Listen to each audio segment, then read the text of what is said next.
কিন্তু আপনারা পালানোর সুযোগ পাবেন না। সেই কারণে আমি অনুরোধ করব, এখনো সময় আছে, আমরা সবাই ঐক্যবদ্ধভাবে বাংলাদেশ প্রশ্নে শহীদের আকাঙ্ক্ষার আলোকে ইনসাফ ভিত্তিক বাংলাদেশ বিনিময়ের জন্য আমরা ঐক্যবদ্ধ কাজ করি। এবং সে জায়গায় ইসলামী ছাত্র শিবির একদম 5 আগস্টের পর থেকে আমরা দায়িত্বশীল আচরণ করছি এবং আমরা সবসময় দেশের স্বাধীনতা, সার্বভৌমত্ব, অখণ্ডতা এবং শহীদের আকাঙ্ক্ষার আলোকে বাংলাদেশ বিনিময় করার জন্য আমরা ঐক্যবদ্ধ কাজ করে যাবো ইনশাআল্লাহ। যেরকম জায়গায় যদি ছাত্রদল যখন যোগ দেয় তখন আপনাদের আসলে কেমন লাগে? মানে এই জায়গায় আমরা মনে করি না তারা ছাত্রদল থেকে শুরু করে অন্যান্য যে ছাত্র সংগঠনগুলো ছিল তারা মজলুম ছিল, তাদের সাথে আমাদের এগুলো আলাপ হয়। একটা গ্রুপ এই যে শাহবাগী এই হচ্ছে আপনার কালচারাল ফেসিসদের একটা গ্রুপ আমাদের এই বন্ধুপ্রতিম ছাত্র সংগঠনকে বিভিন্নভাবে মিসগাইডেড করার চেষ্টা করছে। ওদের স্বপ্ন পূরণে পাশে থাকতে পেরে আমরা গর্বিত।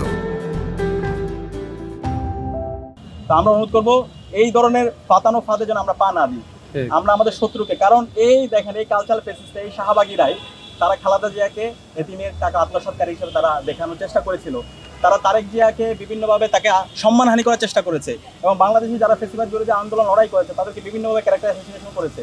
সুতরাং তাদের বিরুদ্ধে যেন আমরা সবাই ঐক্যবদ্ধভাবে লড়াই করি, এরা আমাদের কমন এনিমি।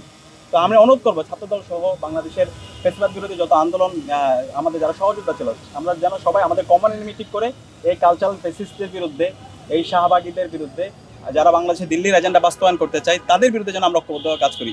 তাদেরকে যদি এই বাংলাদেশ থেকে আমরা বিনাশ করতে পারি তাহলে আমাদের বাংলাদেশে অনেক সম্ভাবনা।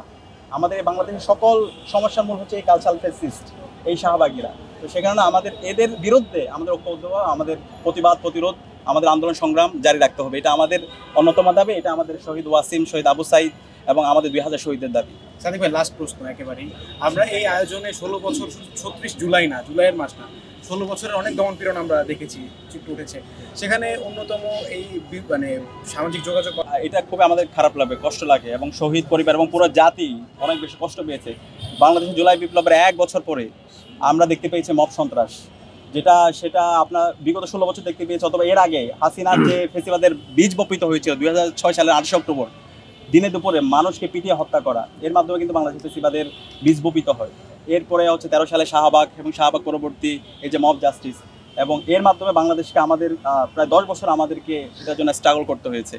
এই জুলাই বিপ্লব পরবর্তী আবার আমরা দেখতে পেয়েছি এই মব সন্ত্রাসীরা আবার সে আগের কায়দায় তারা এখানে সন্ত্রাসী কার্যক্রম করার জন্য তারা ঢাকা বিশ্ববিদ্যালয়ে আজকে আমাদের একটা শান্তিপূর্ণ যে হচ্ছে প্রদর্শনী সেটাকে নষ্ট করার জন্য তারা বিভিন্নভাবে ষড়যন্ত্র এবং চক্রান্ত করেছিল। কিন্তু আমাদের জায়গা থেকে, ইসলাম ছাত্র শিবিরের জায়গা থেকে এবং এখানকার ঢাকা বিশ্ববিদ্যালয়ের শান্তিপ্রিয় শিক্ষার্থীরা তারা দায়িত্বশীল আচরণ করেছে।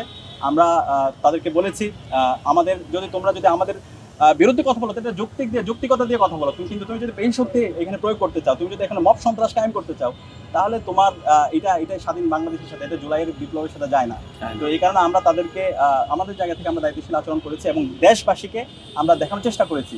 এবং পাশাপাশি আমরা বলেছি গত 16 বছরে এই যে বিচারিক হত্যাকাণ্ডের মাধ্যমে এই যে মানুষগুলোকে হত্যা করা হয়েছে, এই হত্যাকাণ্ডগুলো যে বিচারের নামে অবিচার ছিল, সেটা আমরা আমাদের প্রদর্শনীর মাধ্যমে আমরা নিয়ে আসার চেষ্টা করেছি এবং এই মানুষগুলোর উপর জুলুম করা হয়েছে।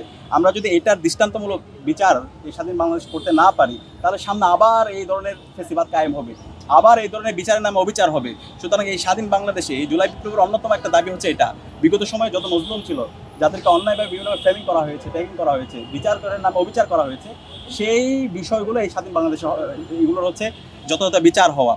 তো আমরা সবসময় এই কথাই বলছি, আমরা ফেয়ার ট্রায়াল চাই। যারা এদেশের বিরুদ্ধে যারা হচ্ছে অবস্থান নিয়েছিল, এক্ষেত্রে হচ্ছে হ্যাঁ মুক্তিযুদ্ধের সময় অবশ্যই এটা ফ্রি ট্রায়ালের মাধ্যমে এটা হওয়া দরকার। কিন্তু আপনি জোরপূর্বক অন্যায়ভাবে মানুষদেরকে হচ্ছে বিচারের নামে অবিচার করবেন, সেটাই স্বাধীন বাংলাদেশে আমরা মেনে নিব না।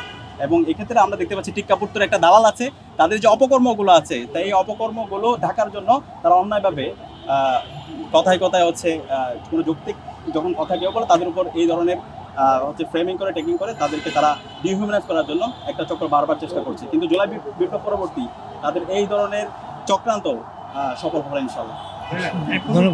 ঠিক আছে, ওকে।